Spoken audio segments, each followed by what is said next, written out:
নয়াবাজার বিশ্ববিদ্যালয় কলেজের আমার প্রিয় শিক্ষার্থীরা, আশা করছি তোমরা সুস্থ আছো, নিরাপদে আছো। পুরা বিশ্বব্যাপী করোনা ভাইরাস কোভিড-19 মারাত্মক মহামারীতে টালমাটাল অবস্থা। এ পর্যন্ত প্রায় ২১২টি দেশে করোনা ভাইরাস ছড়িয়ে পড়েছে। প্রায় ৫০ লক্ষ লোক আক্রান্ত হয়েছে এবং প্রায় ৩ লক্ষের কাছাকাছি লোক মৃত্যুবরণ করেছে। এই করোনা ভাইরাসের দুর্যোগ থেকে আমাদের প্রিয় মাতৃভূমি বাংলাদেশ রেহাই পায়নি। এই করোনা ভাইরাসের কারণে পুরো বিশ্বের জীবন থমকে গেছে।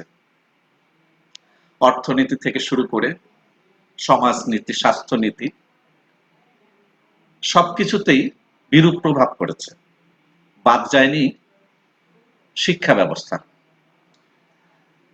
করোনা ভাইরাসকে প্রতিহত করার জন্য মাননীয় প্রধানমন্ত্রী প্রতিটি শিক্ষা প্রতিষ্ঠানের অনলাইনে ক্লাস নেওয়ার সিদ্ধান্ত নিতে বলেছেন এবং শিক্ষা মন্ত্রণালয় কর্তৃক নির্দেশিত হয়ে আমরা নয়াবাজার বিশ্ববিদ্যালয় কলেজ অনলাইন ক্লাসের ব্যবস্থা করেছে। আর এই ব্যবস্থার পেছনে আজকে আমি ভিডিওতে এসেছি। আমি প্রথমেই ধন্যবাদ জানাচ্ছি নয়াবাজার বিশ্ববিদ্যালয় কলেজের সম্মানিত প্রিন্সিপাল জনাব আব্দুল মালিক মিয়া। তার আগ্রহ এবং পরিকল্পনায় আমাদের অত্র প্রতিষ্ঠানের সমস্ত শিক্ষক অনলাইনে ক্লাস নিচ্ছেন, আমিও তার ব্যতিক্রম নই। আসলে শিক্ষার ক্ষতিকে পুষিয়ে নেওয়ার জন্য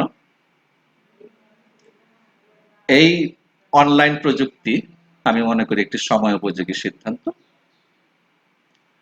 সেই সিদ্ধান্তকে স্বাগত জানিয়ে প্রিয় ছাত্রছাত্রীরা, আমি তোমাদের আজকে বাংলা প্রথম পত্রের একটি ক্লাস নেব কবিতার উপরে। আশা করি তোমরা এতে উপকৃত হবে। আমি পরীক্ষার্থী এবং প্রথম বর্ষের ছাত্রছাত্রীরা, তোমাদের সমস্ত সিলেবাস ইতিমধ্যেই শেষ হয়েছে, বাংলা প্রথম পত্র এবং দ্বিতীয় পত্র। আমি যেহেতু তোমাদের ক্লাসে কবিতা পড়াই, কবিতার উপরে আজকে আমি এই ভিডিও ক্লাসটি নিব। চলে যাচ্ছি আমাদের কবিতার মধ্যে। প্রিয় শিক্ষার্থীরা, আমি তোমাদের পড়াবো সুফিয়া কামাল রচিত তাহারেই পড়ে মনে। এই কবিতায় প্রবেশ করার আগে আমি কবিতা কি, কবিতা কারা লিখেন, এই জিনিসটা একটু পরিষ্কার করে দিতে চাই। কবিতা হচ্ছে সাহিত্যের এমন একটি উপাদান, সাহিত্যের এমন একটি বিভাগ, একটি অংশ, যেখানে সমাজ জীবনের চেয়ে মানুষের জীবনের বাহিরের উপকরণ থেকে আলাদা হয়ে ব্যক্তি জীবনের অনুভূতি, ব্যক্তির হৃদয়ের অনুরণন, সম্পূর্ণ ব্যক্তির গভীরের হাসি কান্না, ব্যথা বেদনা, সুখ দুঃখ, এই সবকিছু যখন একজন ব্যক্তি মানুষ একটি নির্দিষ্ট আঙ্গিকে শব্দের পর শব্দ সাজিয়ে ছন্দবদ্ধভাবে রূপক, উৎপ্রেক্ষা, উপমা দিয়ে যখন সাজিয়ে তোলেন, সেই জিনিসটি হচ্ছে কবিতা। এখানে একটি কথা বিশেষভাবে বলতেই হয় যে কবিতা একজন কবির সম্পূর্ণ মনোজগতের খেলা। একজন একজন কবির হৃদয়ের যে চিত্রশালা, তার থেকে নিয়ে উনি কবিতা রচনা করেন। তার খুব নিজস্ব ভাবনাগুলো তার কবিতায় চলে আসে। হয়তো আমরা বলতে পারি যে একজন কবি যখন কবিতা লিখেন, সেই কবিতাটি আমার মনের কথা হয়ে যায়। হ্যাঁ, একজন কবি যখন কবিতা লিখেন, একজন কবি যখন তার হৃদয়ের অনুভূতিগুলো প্রকাশ করেন, তখন আমাদের পাঠক যারা আছি তাদের মনে হয় যে কবিতাটি আমাকে নিয়েই লেখা হয়েছে। অর্থাৎ কবির তার নিজের কবিতাটি তখন সার্বজনীন হয়ে যায়। আর যখন একটা কবিতা সার্বজনীন হয়ে যায়, তখনই সেটা সার্থক এবং পাঠক আদৃত হয়। তেমনি একটি কবিতা তাহারেই পড়ে মনে। সুফিয়া কামাল। আমি ক্লাসে যখন তোমাদের পড়াতাম, সবসময় গল্প, কবিতা, নাটক, উপন্যাসে যাওয়ার আগে আমি তোমাদের লেখক এবং কবি সম্পর্কে আলাপ করতাম। আজকেও তার ব্যতিক্রম নয়। সুফিয়া কামাল 1911 সালে একটি সম্ভ্রান্ত মুসলিম পরিবারে জন্মগ্রহণ করেন।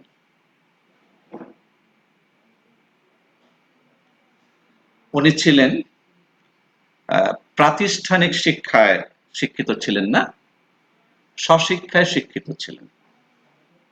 খুব অল্প বয়সে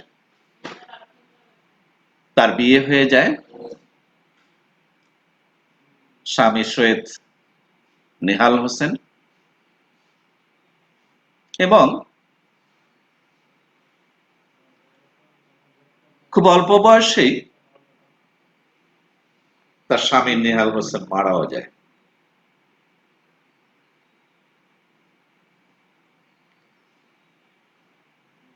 পরবর্তীতে তার বিয়ে হয় কামাল উদ্দিন সাহেবের সাথে,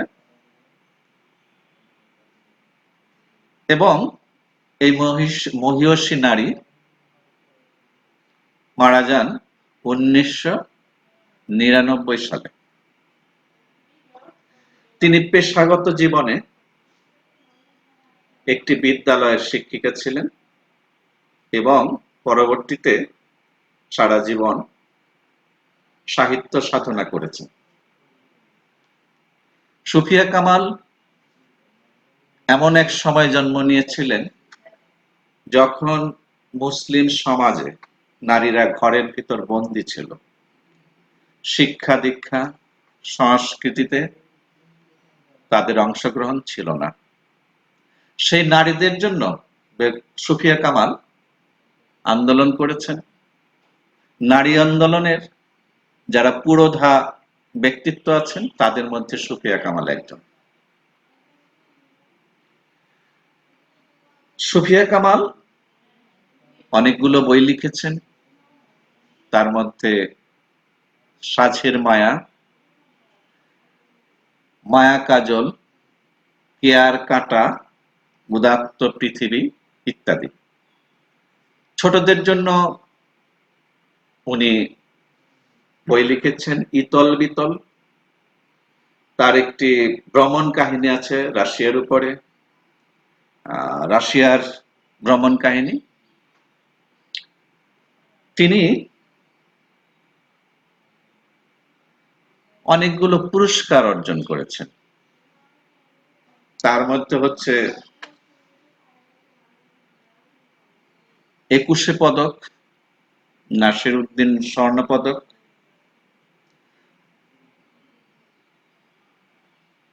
বাংলা একাডেমি পদক এবং বুলবুল ললিতকলা একাডেমি পুরস্কার। সুফিয়া কামাল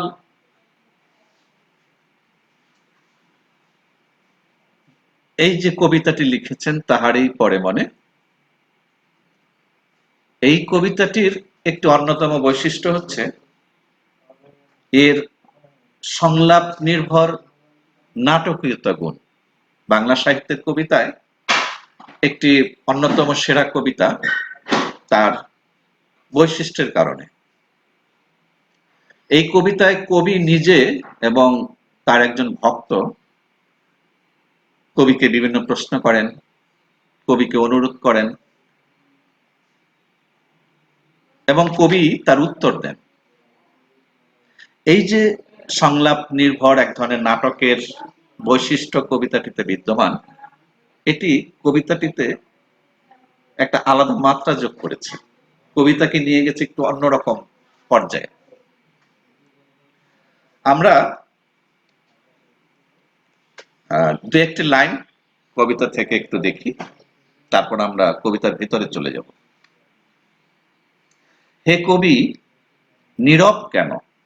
আগুন যে এসেছে ধরায়, বসন্তে বড়িয়া তুমি লবে নাকি তবা বন্দনায়? কহিল সে স্নিগ্ধ আঁখি তুলি, দক্ষিণ দুয়ার গেছে খুলি, বাতাবি নেবুর ফুল ফুটেছে কি, ফুটেছে কি আমের মুকুল, দক্ষিণা সমীর তার গন্ধে গন্ধে হয়েছে কি অধীর আকুল। তারপরে ভক্ত বলছে, এখনো দেখনি তুমি? কহিলাম, কেন কবি আজ এমন উন্মনা তুমি, কোথা তব নব পুষ্প সাজ? কবি বলছে, কহিল সে সুদূরে চাহিয়া, অলখের পাথার বাহিয়া, তরি তার এসেছে কি, বেজেছে কি আগমনী গান, ডেকেছে কি সে আমারে, শুনি নাই, রাখিনি সন্ধান। কহিলাম, ভক্ত বলছে, কহিলাম, ওগো কবি, রচিয়া লহনা আজ গীতি, বসন্ত বন্দনা তব কণ্ঠে শুনি এ মোর মিনতি। কহিল সে মৃদু মধুস্বরে, নাই হলো না হোক এবারে, আমারে গাহিতে গান, বসন্তেরে আনিতে বড়িয়া, রহিনী সে ভুলে নিত, এসেছে তো ফাগুনে সরিয়া। ভক্ত বলছে, কহিলাম, ওগো কবি, অভিমান করেছ কি তাই, যদিও এসেছে তবু তুমি তারে করিলে বৃথাই। কবি বলছে, কহিল সে পরম হেলায়, বৃথা কেন, ফাগুন বেলায় ফুল কি ফোটেনি শাখে, পুষ্পারতি লোভেনি কি ঋতুর রাজন, মাধবী কুড়ির বুকে গন্ধ নাহি, করে নাই অর্ঘ বিরোচন। ভক্ত বলছে, হোক হোক, তবু বসন্তের প্রতি কেন এই তীব্র বিমুখতা? কহিলাম, উপেক্ষায় ঋতুরাজ, ঋতুরাজে কেন কবি দাও তুমি ব্যথা? কবি বলছে, কবিতার সবচেয়ে ইম্পর্টেন্ট অংশ, কহিল সে কাছে সরে আসি, কুহেলি উত্তরি তলে মাঘের সন্ন্যাসী, গিয়াছে চলিয়া ধীরে পুষ্প শূন্য দিগন্তের পথে, রিক্ত হস্তে তাহারেই পড়ে মনে, ভুলিতে পারি না কোনো মতে। এই হচ্ছে মূল কবিতাটি। এই কবিতায়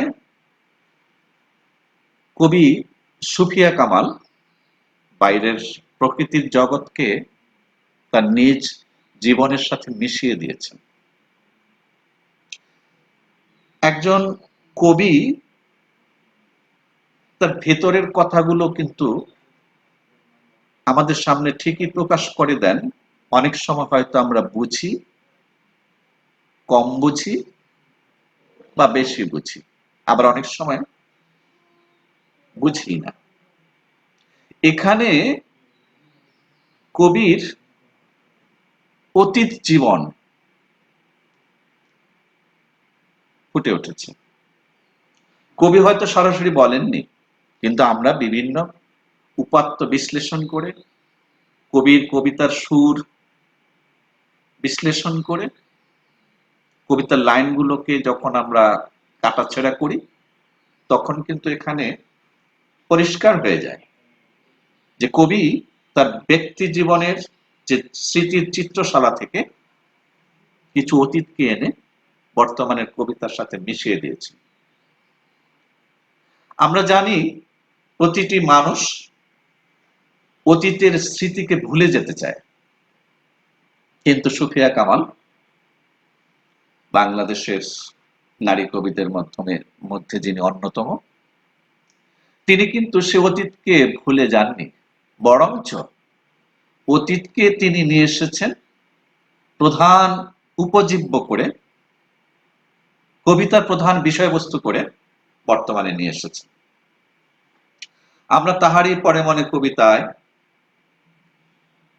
দুইটি অর্থই আলোচনা করব। একটি হচ্ছে বাইরের অর্থ, আরেকটি হচ্ছে রূপক অর্থ, অন্তর্নিহিত অর্থ। প্রথমেই আসি আমরা বাহিরের অর্থে। সুফিয়া কামাল এবং একজন ভক্ত নাটকীয় সংলাপের মাধ্যমে এই কবিতাটিকে প্রবাহিত করেছেন। ৩০ লাইনের কবিতা। ৩০ লাইনের মধ্যে ২৬ লাইন কবিতার মূল সুর হচ্ছে প্রকৃতি। প্রকৃতি, বসন্ত এসেছে, পাখি গান গাইছে, ফুল ফুটেছে, বাতাবি লেবুর গাছে ফুল এসেছে, মাধবী কুড়ির বুকে গন্ধ এসেছে। অর্থাৎ ঋতুরাজ বসন্ত প্রকৃতিতে চলে এসেছে, ফুল ফুটে গেছে, দক্ষিণা সমীরণ প্রবাহিত হচ্ছে, সমস্ত কিছুই হয়েছে। কবি ভক্ত কবিকে অনুরোধ জানাচ্ছে, মিনতি জানাচ্ছে যে ভক্ত কবিকে সম্মান করে, শ্রদ্ধা করে, ভালোবাসে, সেই ভক্ত কাকুতি মিনতি করছে যে কবি একটি গান লিখেন বসন্তকে নিয়ে, ঋতুরাজ, যেখানে সবাই বসন্তকে নিয়ে বন্দনা করছে। বসন্ত প্রকৃতিতে এসেছে, হইচই পড়ে গেছে। বসন্ত যখন দেখা দিয়েছে, সবাই তাকে লুফে নিয়েছে। কিন্তু কবি, আপনি চুপ করে বসে আছেন। আপনি বৃথাই বসন্তকে বরণ করে নিচ্ছেন না। আপনি এই বসন্তের জন্য কোনো কিছুই লিখছেন না। কবি, অনুরোধ জানাচ্ছি, আপনি এই বসন্তকে নিয়ে একটি কবিতা লিখেন, একটি গান লিখেন, গীতি লিখেন। কবি ভক্তকে উল্টো প্রশ্ন করছে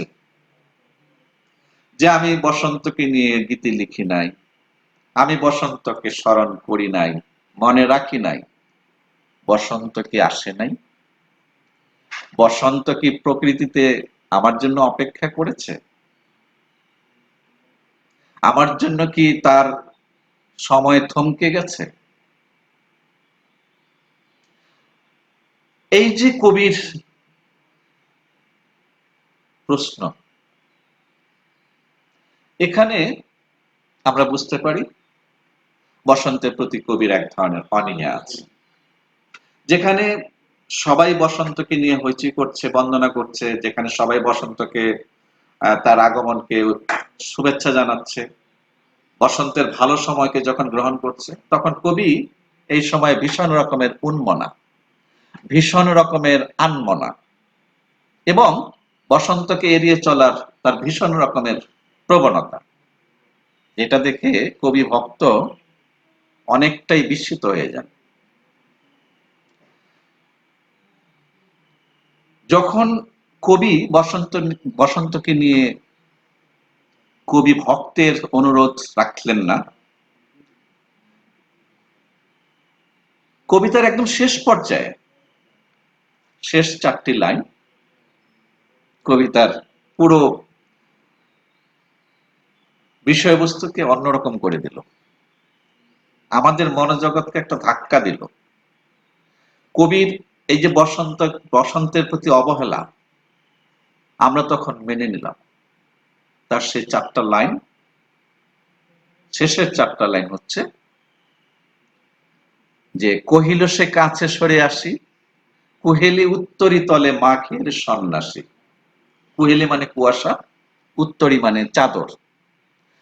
যে মাঘের যে কুয়াশা, মাঘ শীতকাল, মাঘ মাস এখানে শীতকাল, যে শীতকাল যখন কুয়াশার চাদর পড়ে গিয়াছে চলিয়া, গিয়াছে চলিয়া ধীরে পুষ্প শূন্য দিগন্তের পথে, রিক্ত হস্তে তাহারেই পরে মনে, ভুলিতে পারি না কোনো মতে। এটাই হচ্ছে কবিতার মূল সুর, এটাই হচ্ছে কবির পূর্ব জীবন। সৈয়দ নেহাল হোসেন এখানে কবি সুফিয়া কামাল কিন্তু সরাসরি বলেন নাই যে আমি আমার সেই পূর্ব স্বামী নেহাল হোসেনকে ভুলতে পারছি না, আমি আমার প্রথম স্বামী নেহাল হোসেনকে ভুলতে পারছি না, বর্তমানে আমি কামাল উদ্দিনের সাথে সংসার করছি, আমার পূর্বের সংসারকে আমি ভুলতে পারছি না, এভাবে বলেননি। কিন্তু উনি বুঝিয়ে দিয়েছেন তার হৃদয়ের কথা। উনি আমাদের সামনে তার হৃদয়ের আবেগকে গোপন করে রাখতে পারেননি। সেটা রূপক হোক, সেটা ইঙ্গিতে হোক, সেটা ধারণা দিয়ে হোক, আমরা কিন্তু মূল জিনিসটা অনুভব করতে পেরেছি। এটি হচ্ছে বাইরের বিষয়বস্তু কবিতার। ভিতরের বিষয়বস্তু হচ্ছে যেটা বললাম, কিছুটা ইঙ্গিত কবিতার শেষ 4 লাইন। যে আমি আগেই বলেছি বক্তব্যের শুরুতে যে সুফিয়া কামাল অল্প বয়সে তার বিয়ে হয় সৈয়দ নেহাল হোসেনের সাথে, কিন্তু সুফিয়া কামালের বয়স যখন মাত্র 21 বছর, তার বয়স যখন 21 বছর তখন সৈয়দ নেহাল হোসেন দুঃখজনকভাবে মারা যান। এই নেহাল হোসেন সুফিয়া কামালকে তার কাব্য সাধনার জন্য, সাহিত্য সাধনার জন্য অনেক উৎসাহ দিয়েছেন, অনুপ্রেরণা দিয়েছেন, তাকে সমস্ত রকমের সহযোগিতা করেছেন এই সৈয়দ নেহাল হোসেন। যখন সুফিয়া কামালের জীবনটা মাত্র শুরু হতে যাচ্ছে, যখন সুফিয়া কামালের সাহিত্য জগৎ বিকশিত হতে যাচ্ছে, একটা গতি পাচ্ছে তার জীবনে, ঠিক সেই মুহূর্তে তার জীবনকে আধার করে দিয়ে তার প্রিয় স্বামী মৃত্যুবরণ করেন। এই যে শোক, এই যে বিরহ বেদনা, স্বামী হারানোর দুঃখ সুফিয়া কামাল কখনোই ভুলতে পারেননি। প্রথম জীবনে সুফিয়া কামাল অতটুক জাতীয়ভাবে পরিচিত ছিলেন না, তার খ্যাতির অভাব ছিল, অর্থনৈতিক এত পরিবর্তন ছিল না, তার লেখা অনেক কম ছাপা হতো। কিন্তু যেটা ছিল সেটা হচ্ছে সৈয়দ নেহাল হোসেনের ছায়া। এটাই হচ্ছে তার সবচেয়ে পরিপূর্ণতা। সবসময় তার পাশে থেকেছে, তাকে আগলে রেখেছে। কিন্তু যখন সুফিয়া কামাল তার স্বামীকে হারিয়ে ফেলল, তার জীবন অন্যরকম হয়ে গেল। সে হয়তো তার লেখায় গতি এসেছে, পরিচিতি এসেছে পরবর্তীতে, এবং তার বিভিন্ন লেখা পত্র পত্রিকায় তখন নিয়মিত ছাপা হচ্ছিল। সাহিত্য সাধনায় সে নিয়োজিত হয়েছে, কিন্তু যে মানুষটি তার জীবনে গতি এনে দিয়েছিল, তার ভিতরের বেগকে সাহিত্যের ভাষায়, সাহিত্য চর্চায় প্রকাশিত হচ্ছিল, সেই মূল মানুষটি সৈয়দ নেয়াল হোসেন এই দুনিয়াতে নেই। সেই স্মৃতি কাতরতা থেকেই, সেই অনুভব থেকেই তার প্রথম স্বামী নেহাল হোসেনের স্মৃতিকে ধরে রাখার জন্য উনি তার স্বামীর মৃত্যুর পর এই কবিতাটি রচনা করেছেন, যা মাসিক পত্রিকা মোহাম্মদীতে 1935 সালে প্রথম প্রকাশিত হয় এবং পরবর্তীতে এই তাহারই পরে মনে কবিতাটি তার কাব্যগ্রন্থ সাজের মায়া এতে স্থান পায়। এই হচ্ছে ভিতরের কথা। যখন সুফিয়া কামালের কিছুই ছিল না, ছিল সৈয়দ নেয়াল হোসেন। যখন সুফিয়া কামালের অনেক কিছু আছে, তখন নেই নেহাল হোসেন। এই যে ছিল নেহাল হোসেন এবং নেই নেহাল হোসেন, এটাই হচ্ছে কবিতার মূল সুর, মূল বিষয়। কবি কিন্তু একবারও বলেন নাই আমি আমার স্বামীকে নিয়ে কবিতা লিখছি, একবারও আমাদেরকে মনে করিয়ে দেন নাই আমি আমার স্বামী, প্রথম স্বামী নেয়াল হোসেনকে নিয়ে লিখেছি, একবারও বলেন নাই আমি আমার প্রথম স্বামীকে ভুলতে পারছি না। কিন্তু কবি সবকিছু না বললেও আমরা অনেক কিছু বুঝে নিই। আমরা যারা পাঠক আছি, আমরা বুঝে নেই যে কবি এখানে কোন সুরে কথা বলেছে। একজন কবির যেমন বিচিত্র বিচরণ, একজন স্বাভাবিক মানুষ এবং কবির মধ্যে কিন্তু পার্থক্য আছে। একজন কবি তার দু চোখের বাইরে মনোজগতের অনেকগুলো চোখ দিয়ে উনি দেখেন, সেই দেখাটা হতে পারে অনুভবের দেখা। তাদের মনোজগৎকে নিয়ে ওনারা খেলেন, বিশ্বব্যাপী বিচরণ করেন হৃদয় দিয়ে।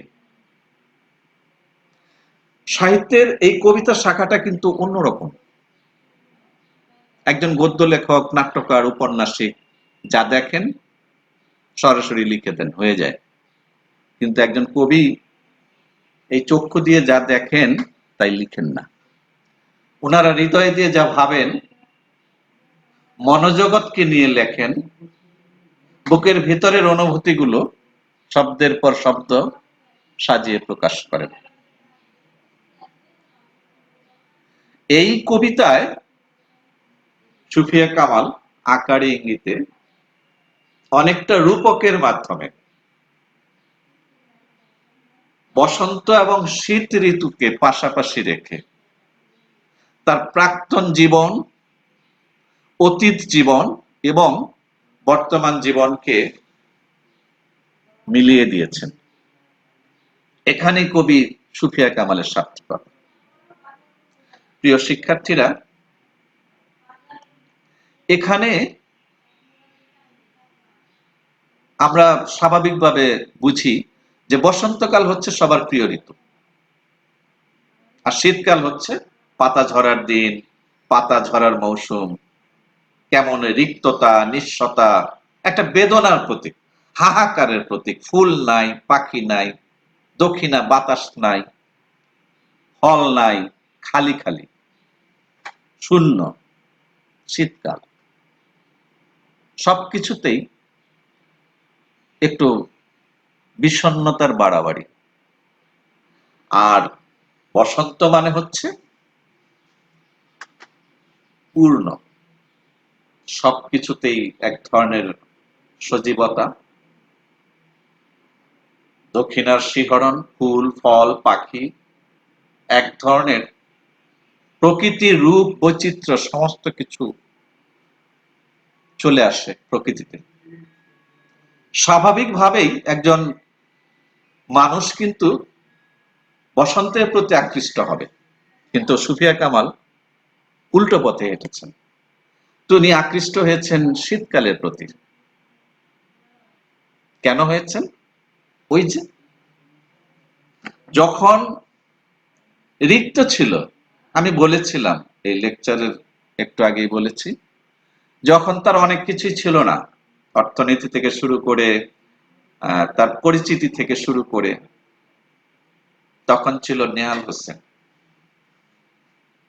তার প্রথম জীবন হচ্ছে শীতকাল।